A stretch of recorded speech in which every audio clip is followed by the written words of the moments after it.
So this is one fascinating story about the beef between Alhaji SIKIRU AYINDE Barrister and GBENGA ADEBOYE Fumoton. They actually had a beef which they likely didn't settle before they both died. Unfortunately, GBENGA died 2003, Alhaji Barrister died 2010. So Alhaji SIKIRU AYINDE Barrister was one of the Fuji pioneers in Nigeria, a Fuji icon who had a very successful career in the game.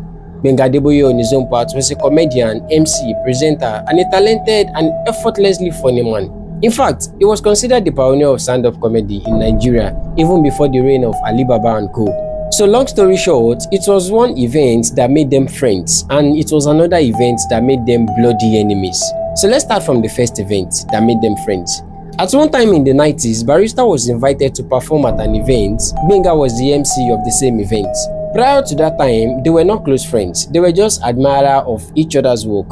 So that very day, Alhaji SIKIRU was performing, GBENGA was doing his MC thing, people were walking in, settling down, vibing and enjoying the live band. And at one point, a Muslim cleric walked in with his entourage. He was called Afa Jabbar. He was also invited as the father of the day for the event. Jabbar was one of the most richest and influential Muslim clerics at the time. And as he came into the place, people recognized him, greeted him, took him to the seat that was meant for him at the forefront. And even Barrister sang his praise from the stage. He recognized him. So as the whole thing was going on smoothly, something happened. Jabbar called the MC, who was GBENGA ADEBOYE, and asked him to collect the wireless mic from Barrister. Why? Jabbar said he wanted to use it to address the people. Meanwhile, there was only one wireless mic. It was the one Alhaji Barrister was using on the stage. Ha!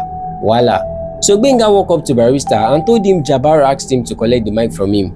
Barrister looked at him, stared back into the crowd and looked at GBENGA again and said, if anyone wants to use the mic, let them come up to the stage and use it. GBENGA walked back to Jabbar and told him what Barrister said. In a second, Jabbar flared up. He got mad angry. He walked up to Barrister on stage. Immediately, people held him back. He began to rant, "Hello, mic here, hello ni wogon. Emi ora o, won to ra mic your wore." Meaning, how much is you and your mic? I would buy both of you.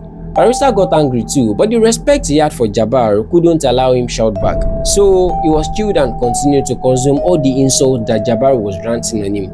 As the people began to beg Jabbar, they requested that Barrister should hand over the mic to Jabbar. But Barrister said he will never drop the mic.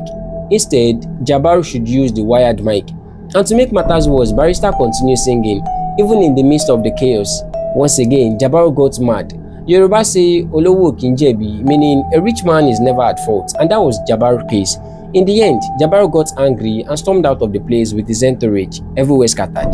But you would want to ask, why didn't Barrister just release the mic to Jabbar? The truth is, the receiver of the mic has been tied to Barrister's body, and anyone who needs to use the mic would have to come up to the stage. And that was what they didn't know, and probably Barrister didn't explain that to them, so they thought he didn't want to hand over the mic to them. But where was GBENGA ADEBOYE during this time? GBENGA ADEBOYE was on the side of Alhaji Barrister. He was supporting him low-key. He stood behind Alhaji with his full chest. It was very, very apparent. And after the whole fight, Barrister recognized GBENGA's support. And a few days later, Alhaji Jabbar arrested GBENGA ADEBOYE. Why? Because he didn't do what he asked him to do by collecting the mic from Barrister. But guess what? Barrister went on to bail him. And from there, they became best friends. GBENGA ADEBOYE became Barrister's favorite MC. If Barrister had any show anywhere, he would always pick GBENGA as the MC. They became 5 and 6. But little did they know that another event will later turn them to the worst of enemies. So chill and listen, there's a lot to learn from the other side of this story.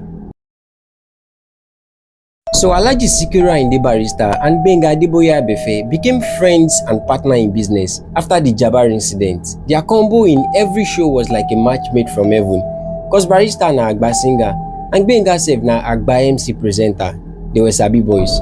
You know, it takes two to tango, so they can go. And they kept going until in 1995 when an event came up again. It was the American tour of Alhaji Barrister, and that was where the issue started from. So Alhaji Barrister was planning to go for a musical tour in America. The promoter of the show as at the time was one Mr. GBENGA Oyefeso. He was the owner of Genesis Promotions. He was going to be the one in charge of promoting the tour for Alhaji. And you know, Barrister was going to prepare traveling papers for his band boys, manager, secretary, and every other necessary person that has to be on the tour. They had to be between 18 to 22 people in number. And for sure, GBENGA ADEBOYE was going to be among those people, as per MC now. In fact, GBENGA had two advantages of making it to the tour. The first one is, he had been Barrister's MC for a while now. number one favorite. And secondly, Gbenga Adeboye himself had the direct contact to the show promoter in America. But how? Someone who knew Gbenga Adeboye had already introduced him to Oyefeso, who was the show promoter. So Gbenga Adeboye and Gbenga Oyefeso had got talking prior to the tour.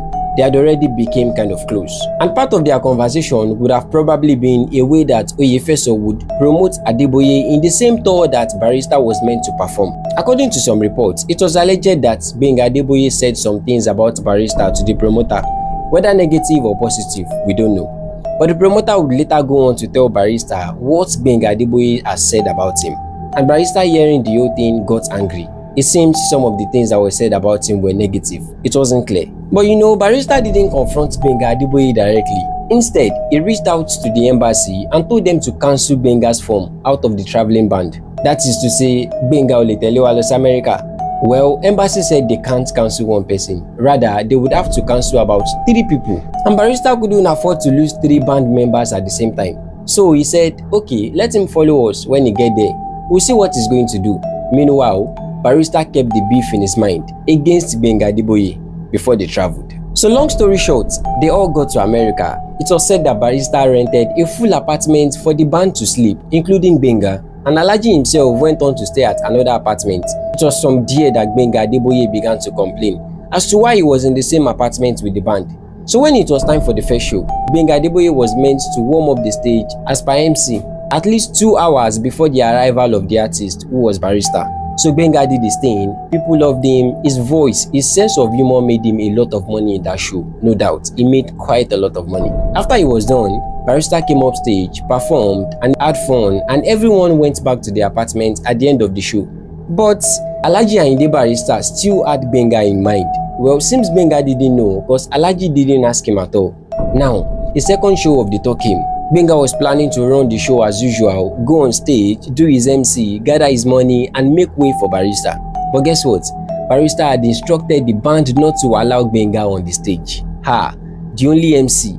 But when they told Gbenga that, Alhaji no more go to the stage, meaning Alhaji said you should not step on the stage, he was shocked. He was like, how could this happen? But you know, they did the show, Gbenga did not. So after the event, Gbenga was kind of upset. And in his reaction, he told Barrister that he was going back to Lagos. Why? He said he had an urgent show to do. Barrister, who knew what the issue was, called every band member and handed Gbenga's paper to him in front of them. Then Barrister spilled a little thing by saying he had what Gbenga said about him to the promoter before coming to America. He felt betrayed and bad. Reason why he had to stop him from performing at the second show. Well, Gbenga on his own part never denied the comment. Barrister handed the papers to him. They looked each other in the eyes with no remorse feelings. Gbenga left the apartment and set out. The friendship bond turned to enemy right in America. But instead of going back to Lagos as said, Gbenga went back to stay in America for another 6 months, even when Barrister and the band had left. Gbenga continued to work on his own personal projects, attending shows, and after 6 months, he returned to Nigeria. By the time he arrived Lagos, the experience he had gathered in America prompted him to release the comedy skit titled American Explosion. The skit sold a lot of copies, making him a lot of money at the same time. And just then, Alhaji SIKIRU AYINDE Barrister released the song where he directed some talks to Gbenga. In the track, SIKIRU AYINDE cited the verse saying, whoever was at fault, God should judge accordingly. Gbenga Adeboye took it personal. He went into the studio and recorded multiple tracks, speaking against Alhaji SIKIRU Barrister. The battle line was drawn. They became bitter enemies, and every attempt to resolve the matter was trashed out. The issue continued for many years until Gbenga Adeboye untimely death in 2003. And 7 years later in 2010, Alhaji Barrister died too. Sadly, they took the beef to their graves, and maybe they would be able to settle it in their afterlife. We don't know. But sadly, that was the end of it. There's a saying that goes, a friend today could be your enemy tomorrow. And this is a clear explanation of what it means.